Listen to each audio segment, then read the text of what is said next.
قد وحدا والآل والأصحاب من قد وحدا.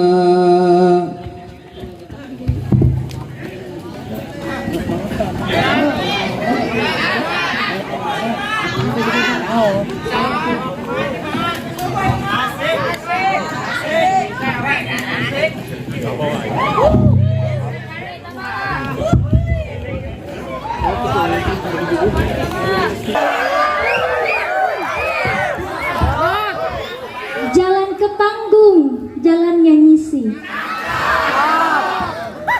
Jalannya malu-malu kesandung bata. Terima kasih wahai sang MC telah memberi waktu kepada si cantik jelita ini.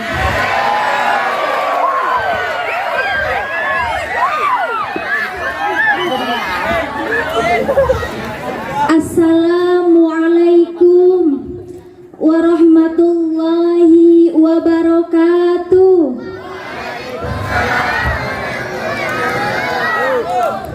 Andaikan saya punya sayap, saya akan terbang ke negeri Baghdad. Barang siapa yang tidak menjawab salam, itu bukan umat Nabi Muhammad sallallahu alaihi wasallam. Satu kali lagi, jawab salam saya supaya menggelegar ke angkasa dan masuk ke putri salju, sang pemanah cinta. Assalamualaikum warahmatullahi wabarakatuh.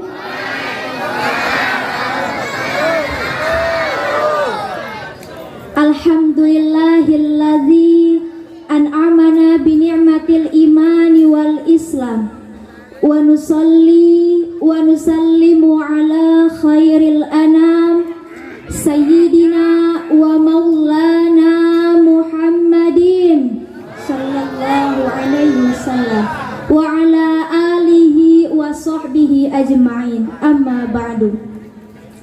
Asyhadu an la ilaha illallah wa asyhadu anna Muhammadan abduhu wa rasuluh la nabiyya ba'da. Wa qala Allah ta'ala fil Qur'anil Karim, Bismillahirrahmanirrahim.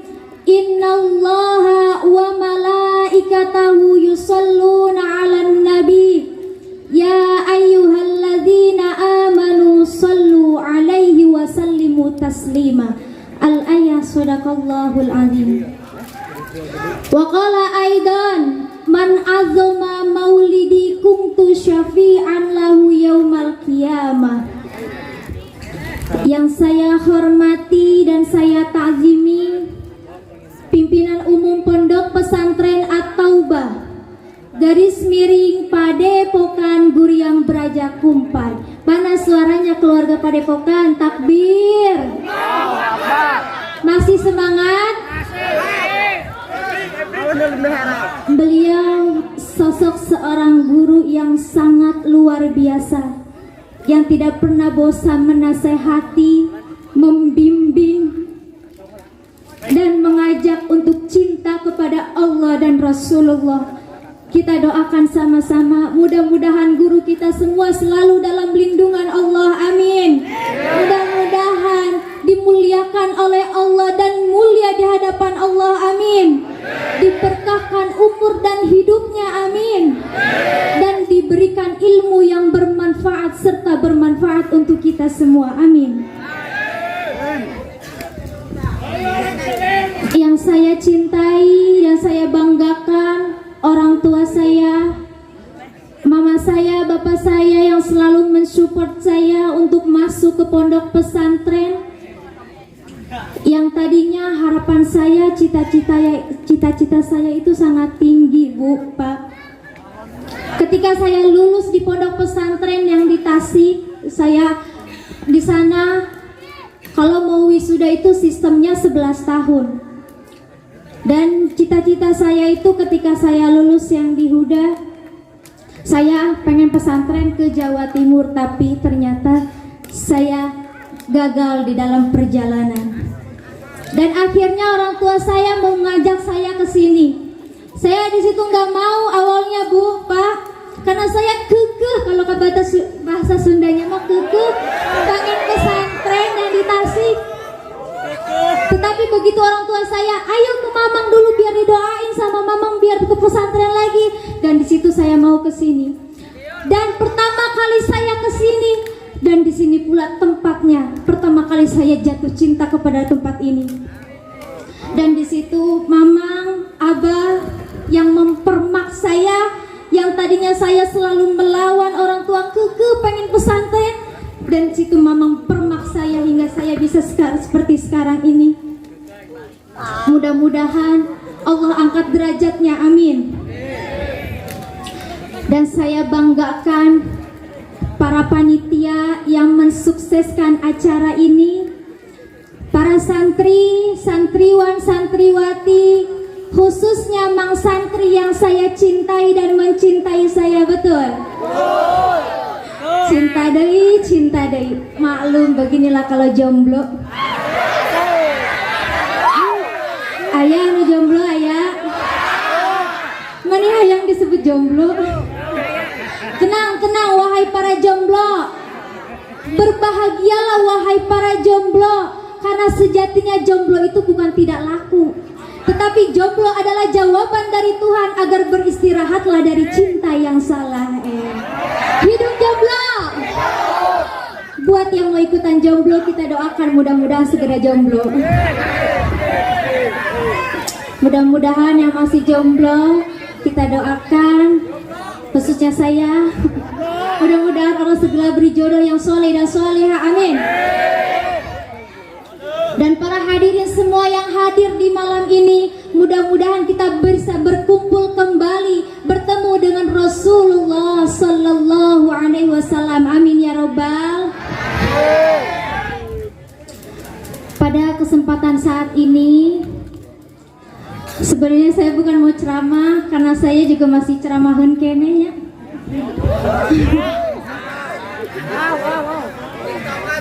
Dan kebetulan sekarang ini saya lagi idola kepada Habib Rifki.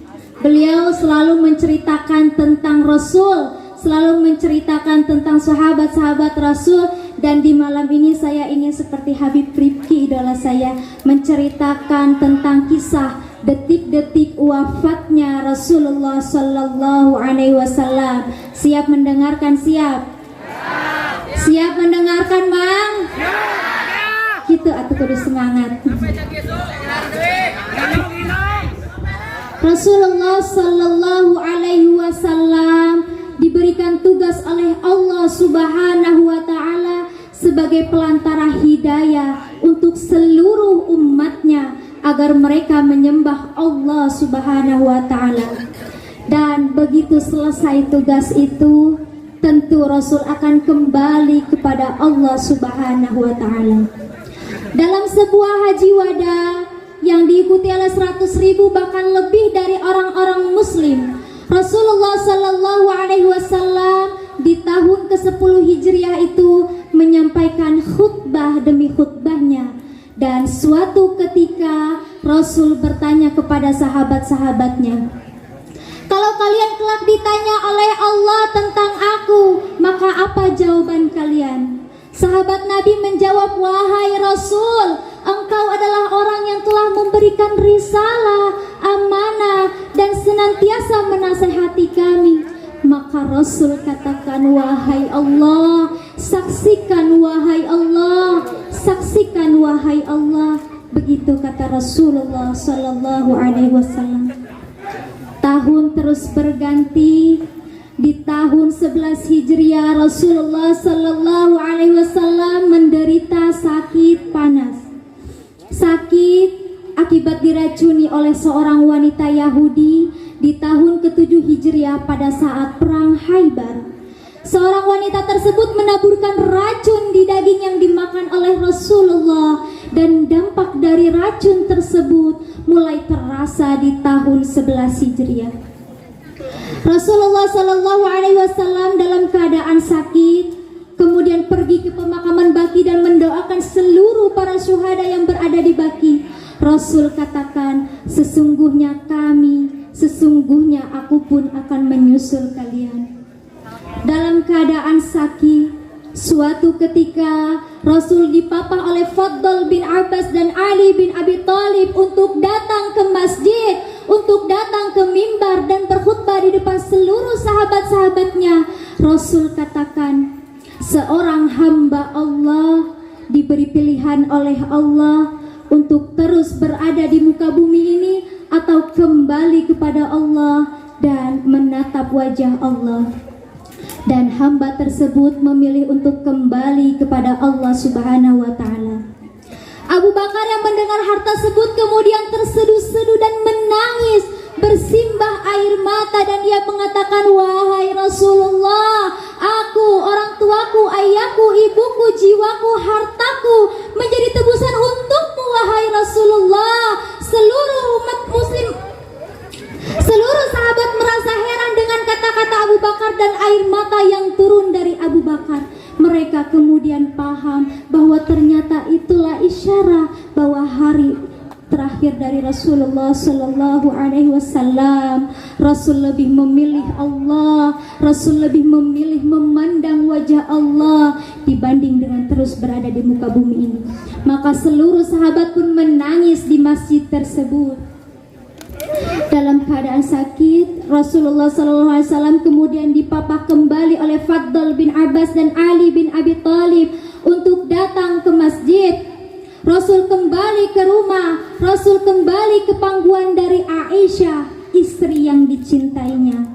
Dan pada saat itu Fatimah datang ke rumah Aisyah, dan Fatimah biasanya disambut oleh Rasul. Rasul berdiri biasanya, Rasul mencium Fatimah biasanya.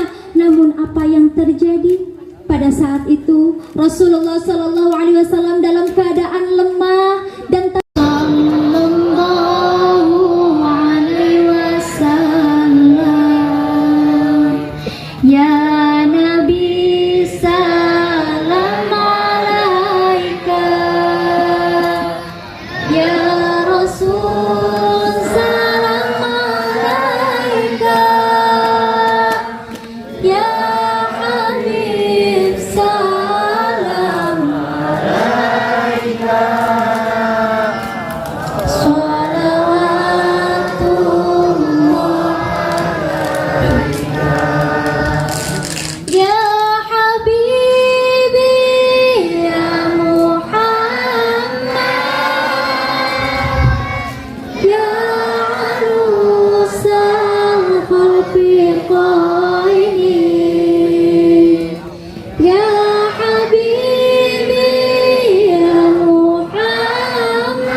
في